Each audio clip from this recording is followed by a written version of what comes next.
The term innovation often evokes images of new products or services that disrupts markets. Uber, Netflix, and Tesla are just a few examples of such innovative companies. But how does innovation originate? Why do we tend to overlook innovation opportunities where others see potential? In this episode, I'll speak with Craig Dubitsky, a serial entrepreneur who was previously a guest in 2019. He's the founder of Hello Products, which became part of Colgate-Palmolive in 2020, where he is now its Chief Innovation Strategist. Craig was a co-founder of Evolution of Smooth, more commonly known as EOS, one of the world's largest selling lip balm brands, and was on the board of Method Products, which S.C. Johnson acquired in 2017. He's a sought-after advisor and board member of both business and educational institutions, including as entrepreneur in residence at Babson College, and advisory board member at the University of Rochester's AN Center for Entrepreneurship. We'll discuss a broader view of innovation and the role of an innovation strategist. We'll talk about the importance of trying something new while others see risk, discovering the emotional spark that spawns a new idea, and the power of unleashing your optimism and creativity in whatever you do. Craig, welcome to our podcast series. Thanks for having me. Craig, you were a guest on our podcast in 2019, which was right before you sold Hello Products to Colgate-Palmolive. Congratulations, by the way. Oh, thank you. I like to say we didn't sell anything. We were asked to join the Colgate family. When you're selling something, It's like nobody wants it. When you're doing something interesting and somebody wants to acquire it or have you join, that's a much more positive, I think, approach and a good thing. So. Absolutely. So maybe you could just remind our listeners of your background a bit and what's your current role now? You're now working at Colgate-Palmolive, right? Yes. So I have sort of a dual role. Apart from Hello, I guess when you're the founder of something, you're kind of always the founder, even if you're not, in it every single day, you're just sort of the founder. I don't know that Ben or Jerry from Ben and Jerry's are sitting there mixing up the ice cream every day, but It's Ben and Jerry's name, yes, but they're the founders, Sure. So I'm still the founder and spend a lot of time on strategy and creative for Hello, but I have this other role. I'm the Chief Innovation Strategist is my title for Colgate, which is a really amazing role. I report to the global president who, only really reports to the chairman CEO. So I'm in a pretty interesting loop and have an interesting purview. And Colgate has over 34,000 people working in over 200 countries. So it's really exciting for me because I get to touch a lot of different things. And it's not just product. I'm looking at innovation across all different facets of the businesses and the enterprise. So I'm talking with people sometimes in HR about different ways to think about recruiting and team building, and obviously looking at products, new products, old products, even different opportunities for investment. So I'm really lucky. I get to touch a lot of things. And it's been a lot of fun because they're open-minded and they're very cool and they're like, let's go. So great to hear. And one of the things about, when you work for a large company like a Colgate-Palmolive or any public company, there's this growth imperative that requires organizations to constantly innovate, right? To look for those new ideas. I mean, I think even if you're not a public company, it's kind of like the shark metaphor, you got to swim forward or you die. I don't think it's about sharks, hopefully. I like to think it's more about dolphins, like dolphins are different than sharks. I know that, but, and the way they breathe is very different, but it's sort of like, can you move forward in a kind way and still have growth? And I feel like that's sort of where we're at. The magical thing about a big company, really from my perspective anyway, as an entrepreneur, is that scale that they bring it's incredible. So even if you make a small difference in something at scale, it has tremendous impact. And that can cause incredible growth because, again, when you have scale, a small thing can make a huge difference. Right. So the way you look at things tends to change a little bit. One of the many awards and recognitions you've received was being named to the Advertising Age Creativity 50. And it's an annual list of the most influential and innovative creative thinkers and doers. It got me thinking about what makes someone an innovative creative thinker. Is it an inherent attribute, or can it be taught? I like to think it could be taught. I sure hope so. For me, I think a lot of the ways that I look at things has to be a product of the way I was brought up. My mother always used to tell me, just try it. If you don't like it, you don't have to eat it. Or just try this thing. And if you don't like it, you don't have to do it, but try. There was a lot of focus on trying when I was a kid. So I tend to focus on trying, and I made up this term, at least I think I've made it up, where I've told people, it's not about FOMO, fear of missing out. It's about, I call it FOMS, fear of not trying. You should just be scared to not try things. A lot of people are scared and they don't try. So I think you can teach that. And I think part of that is either joining an organization or helping to mold an organization that has a real appetite and a fondness for learning and trying things and encouraging people to get really comfortable with things that might make them uncomfortable. So I think you can teach it. For me, I was nurtured that way. It was just kind of instilled in me. Just try it. Just try it. Don't be scared to try anything. So yeah, but just a funny thing about that recognition about, the being named to the Creativity 50. I didn't know that list was anything that I would appear on. And it was my birthday that year. And my wife said, happy birthday. And she said, you have to go on to social media. You'll have all these birthday wishes. And I was like, yeah, whatever. I wasn't really concerned with that. She said, no, it's great. It's my favorite thing. The only thing I like about social media is on my birthday, I get all these lovely things. Right. So she's just sort of insistent. So I go on and I see all these things. Congratulations, 50. Congratulations, 50. And I wasn't 50. So I thought, oh God, maybe I put the wrong year for my birthday, into Facebook or something. And then it turns out it was, this Creativity 50 thing. And I was like, what is that? But what a great birthday gift it was for me. So, yeah, just a little sidebar. As we were talking and you were describing, you said, well, it was part of your upbringing was to try things, right?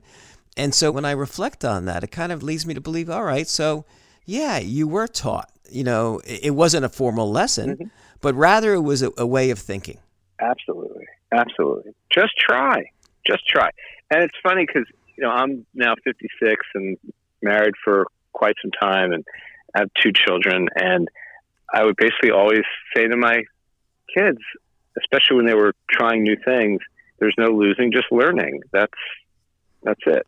And I think, you can teach this, or you can set yourselves up, or maybe your offspring, set them up to realize there's nothing wrong in trying. There's everything right in trying, and everything is an opportunity to learn or improve.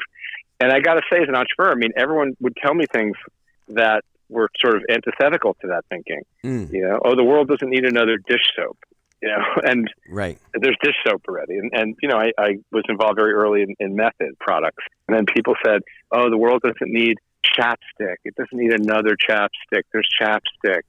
And I thought, well, people call the whole category chapstick. That's right. That's a brand. That's a product. That's not the whole category. So I looked at that as another opportunity. The same way I saw method and household cleaning products as an opportunity. So, a lot of people go out of their way to tell you, no, you can't do things or you shouldn't do things. And I just think that's the wrong message. I'm sort of like, well, why can't I do something? Or is there a way to make that better? And I tend to think that the bar is very low for most things in terms of finding the delta between, something that's just okay and something that's awesome. You only have to move the needle a little bit to get from meh to amazing. I guess I really saw that when you came out with EOS, right? Mm-hmm. And I think that you redefined the shape of what lip balm could be. And now it's everywhere. And I see it in my nieces. They're applying it, and I keep reflecting back on, well, Craig came up with that idea. It was an interesting move from the classic chapstick to now to have it in a whole different shape. Well, and again, it's just I think, indicative of how set we get in our ways and how low the bar is, and how something that seems relatively small can end up having a very big difference. It's a good segue for hello. We didn't invent toothpaste and we didn't invent the tube, but to me, innovation exists along many planes. It's not just a technical innovation or scientific innovation, something with some advanced chemistry. All of those are definitely innovation.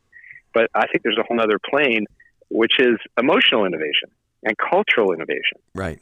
And, Hello played on a different set of emotions in a category that was all about, fear and shame and scientific, clinical related claims. And, we have a high performing product, but we also have a very different brand and tone of voice, and the way the brand manifests across all these different touch points was resonating with people in a way that other oral care products just didn't. So playing, again, like with an eye towards emotional innovation, allowed us to do all sorts of things that incumbents, even with their fantastic brand legacy and advanced scientifics, couldn't seem to tap into. Right. Not because they weren't able to, but their equities didn't really allow them to go there so easily. And the culture of the company itself may not, typically lend itself to big change like that. So there are a lot of competing factors and a lot of different ways to look at innovation. And tying back to what you were saying earlier, public companies and growth being a driver, growth should be a driver for anybody, for anything. You're only on the planet so long. Don't you want to grow? Right. That's very true. Emotionally and, so growth is great, but, there's different types of growth. So just like there's different types of innovation. Right. It's interesting you bring up that point about innovation, because I've discussed the subject of innovation with several people, and it seems that, especially someone with your experience, after a while you sort of develop a deliberate or a structured process to follow that says, okay, yeah, we start with ideas, but we have to add some structure to that and a process, or else it ends up just staying an idea and never becoming a product. Have you developed a process to move from ideas to, let's say, a go-to-market product?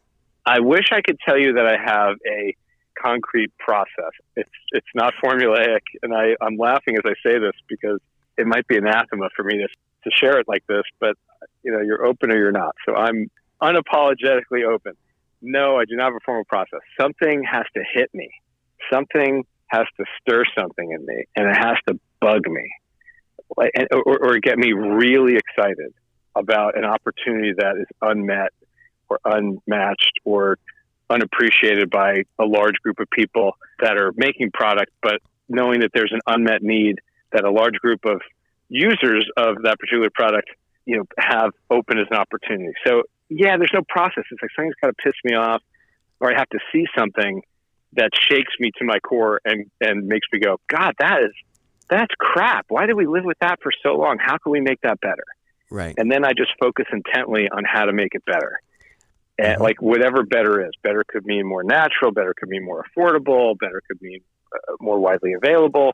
There's a lot of ways to define better. It could be, again, beauty's in the eye of the beholder, right? But something's got to bug you. I think history is filled with things that bothered people to such a degree that they went out and started something. Right. Because they thought they can't be the only ones that are bothered by this, right? So, and it doesn't even matter what the category is. There's famous stories. Donna Karan couldn't find a black dress she liked, and she thought, I can't be the only woman who can't find a little black dress. Here are all the reasons I don't like what's available, and here's what would be great. I'm just going to go make it. And Diane von Furstenberg, sticking with dresses, same thing. She made the wrap dress, like this classic, brilliant thing that you could dress up, dress down, you eat a big dinner, you could loosen it up, you still look great. I mean, that came out of a need and also a want, but also the fact that she realized she wasn't the only person that would love something that was dysfunctional, and then made it beautiful. Right. And I think, again, like something has to bother you. Yeah, you could even look at, let's say, Reed Hastings when he came up with Netflix, right? What bothered him was that he had to pay late fees when he brought back a video.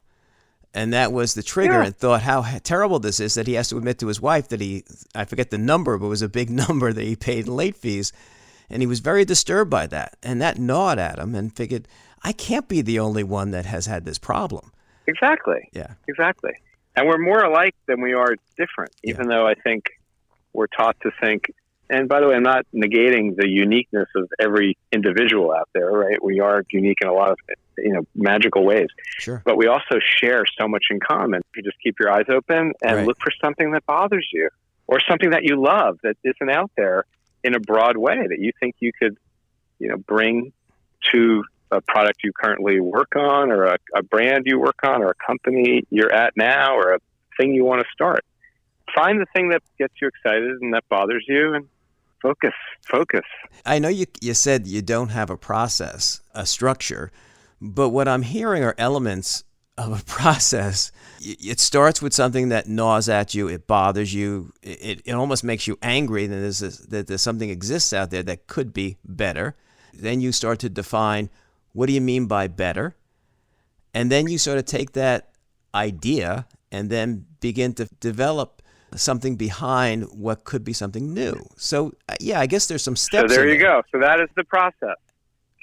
Right. There's a series of that's steps in your mind that you go You just through. codified it. Right. Unbelievable. So that's it. So But that is it. yeah. And notice it all starts with emotion. That's the trigger point, right? Because otherwise, what separates humans from, plants and other creatures? Right. Yeah. Right. It's always the emotional factor. For me, yeah, absolutely. So in your role now at Colgate-Palmolive, you mentioned the Chief Creativity Officer? Chief Innovation Strategist. Strategist, And you mentioned that so you touch on a variety of elements within the organization. So innovation, product is one thing, but it could be an innovative process. And you talked about hiring, and there's potential for innovation throughout any organization. It's a mindset as to keep the organization to be open to new ideas, new ways of thinking, and always looking to improve. So it's about sometimes just orchestrating things in a way where people can feel comfortable unleashing their magic on a particular set of problems or opportunities. It leads me into the question about advice to folks coming out of college, graduates, going to that first job, or maybe wanting to be an entrepreneur, is to keep your mind open and look for opportunities to contribute, right? Whether it's within your own organization, your own startup, or within a big company. 100%. I mean, I'm smiling as I hear you say that because I try to make myself really available as I can to people, entrepreneurs or students, job seekers, people inside of a company that are facing some kind of challenge. Because I love people, and I had so many people that were so helpful to me that may not even realize how helpful they were to me over the years. So I try, and I can't tell you how many people I've spoken with that are a little nervous about their first job or their first venture or making a change in their organization with their current role. And the advice that I share, and it's just one person's opinion, right? So I'm just a guy who's, been around a couple of times around the sun, so take it with a grain. But I tell people a couple of things. One is, I've been very lucky. I've never applied for a job my whole life. I've basically made every job I've ever had. And someone pointed that out to me. I was too heads down to realize that. And I've worked in some very large companies. And what I share with people is, do the work. I meet a lot of people and they're telling me about what their interview is like. And I've interviewed people that tell me all the things they want. So imagine you're interviewing with someone and they're telling you, well, at this stage of my career, I wanted to be doing this and I wanted to be doing that. And my plans were to be at this level in this type of company with this type of role, this type of responsibility and this type of paycheck. And I've met a lot of people who will share that kind of stuff with me. And the advice I give them is, don't do that. That is so not cool. And I'll give them an example. I made a job happen at a very large company because I went and did all this work. I did as much research as I could. This is before Google existed. And I had all these ideas for the CEO of the company. I just had an outrageous number of ideas. And I was like, well, have you thought about this? Have you thought about this? What about this? If you thought about this and did this could happen and this could happen. And the guy literally said to me, I'm quoting, he said, I've never met somebody who's so excited about our business before.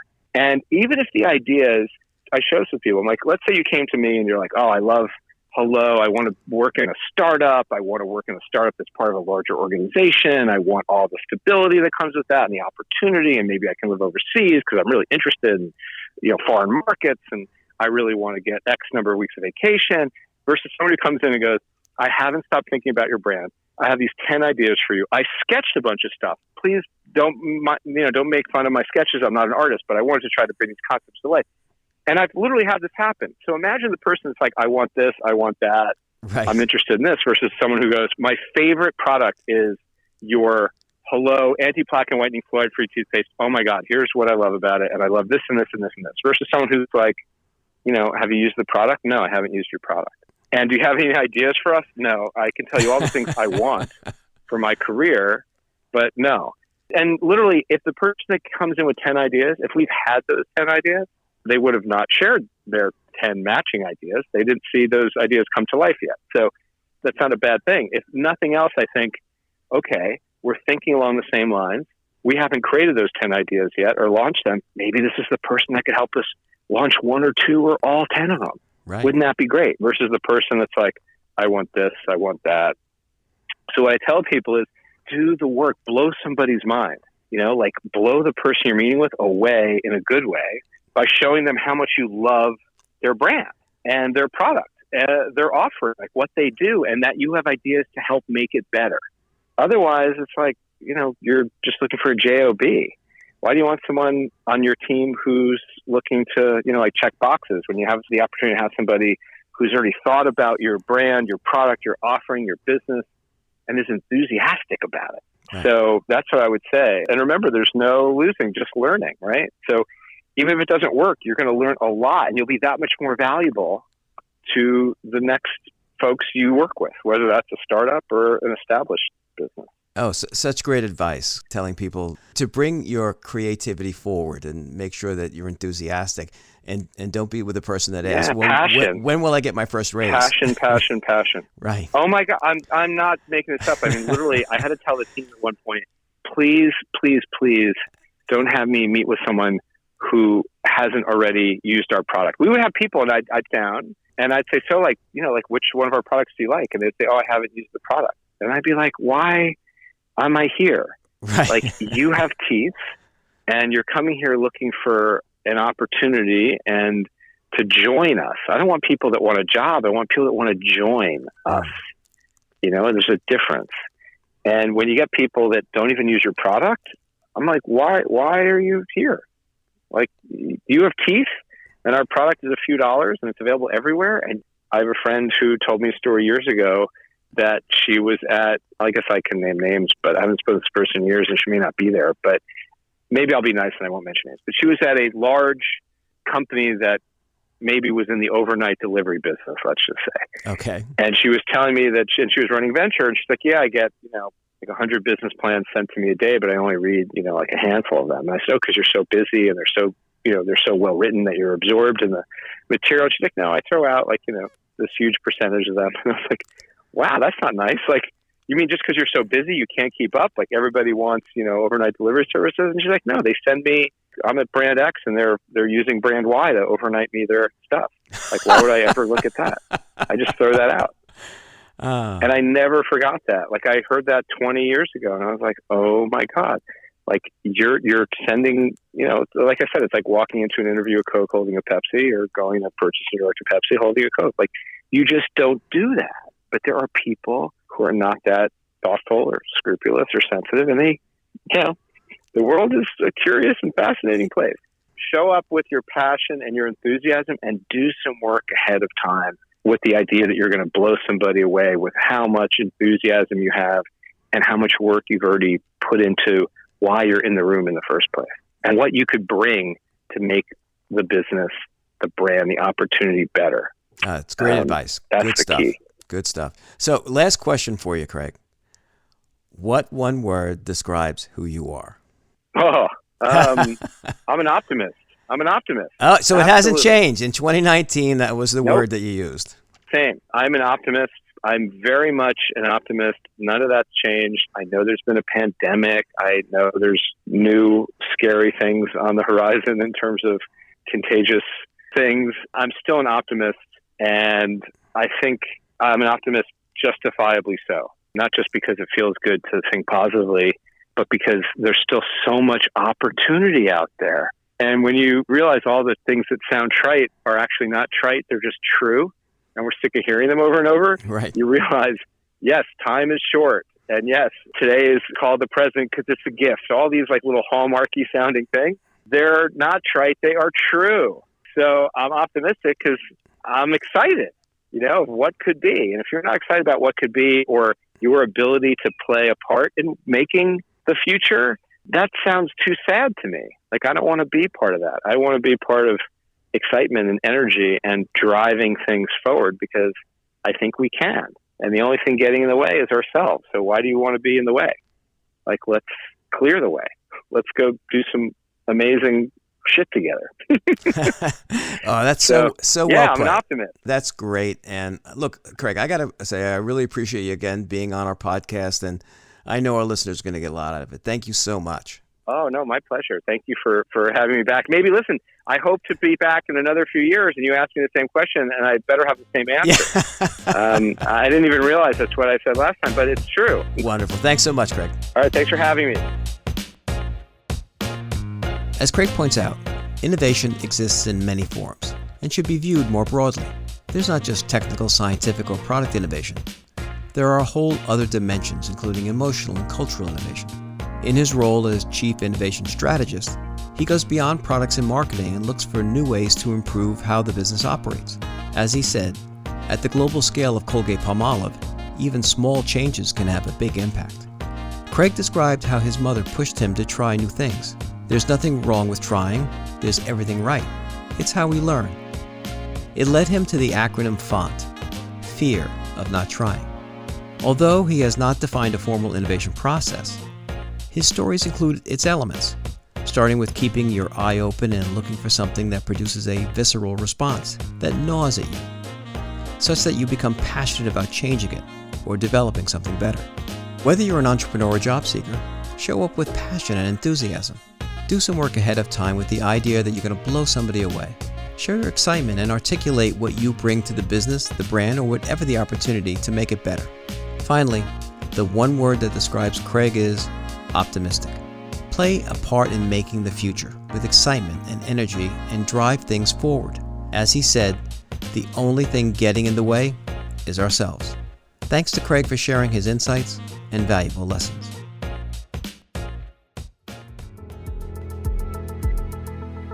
This podcast is executive produced by John Rebecki and New York Institute of Technology in conjunction with the School of Management and the Office of Strategic Communications and External Affairs.